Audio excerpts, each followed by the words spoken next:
तो सरकार इस सत्र में 8 नए बिल लाने जा रही है और इसके साथ ही साथ एसआईआर और ऑपरेशन सिंदूर समेत तमाम ऐसे मुद्दे हैं जो इस समय राजनीति का केंद्र लगातार बने हुए हैं और इन मुद्दों की छाया भी संसद के सत्र पर पड़ने की संभावना है। तो वहीं विपक्षी दलों की फूट भी इस सत्र से पहले एक बड़ा मुद्दा बना हुआ है।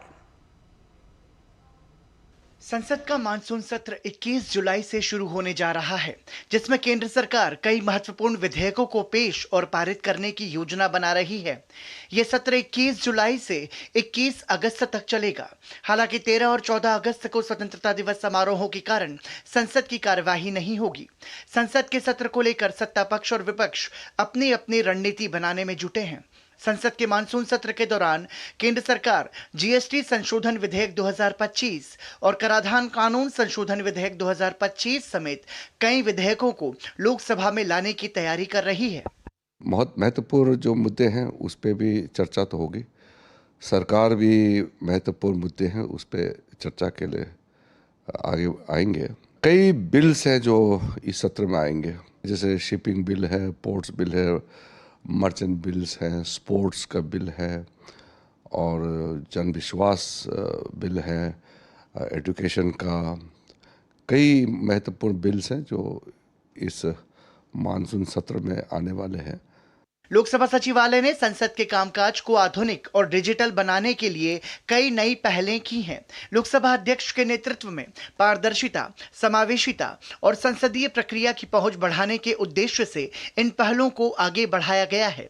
सभी सांसदों की सीटों पर मल्टीमीडिया कॉन्फ्रेंसिंग डिवाइस लगाए गए हैं, जिसमें वो डिजिटल तरीके से उपस्थिति दर्ज करा सकेंगे।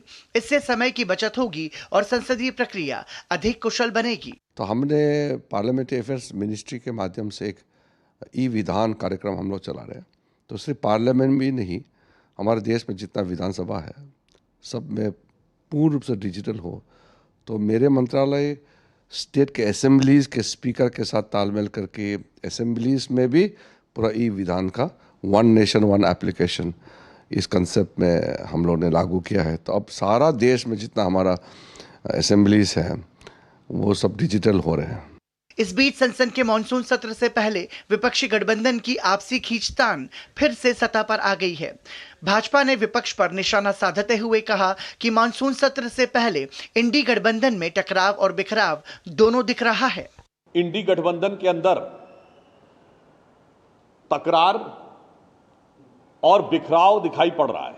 आम आदमी पार्टी ने कह दिया है कि वो अब इंडी गठबंधन से अलग है।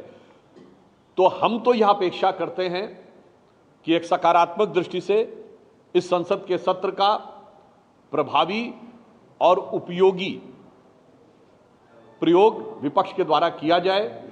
मानसून सत्र की गहमागहमी के बीच शनिवार को इंडी गठबंधन ने वर्चुअल बैठक बुलाई, जिसमें मानसून सत्र से संबंधित रणनीति पर विचार विमर्श किया गया। लेकिन आम आदमी पार्टी ने स्पष्ट कह दिया है कि वो गठबंधन का हिस्सा नहीं है। ब्यूरो इनपुट के साथ शैलेंद्र मिश्रा की रिपोर्ट, डीडी न्यूज।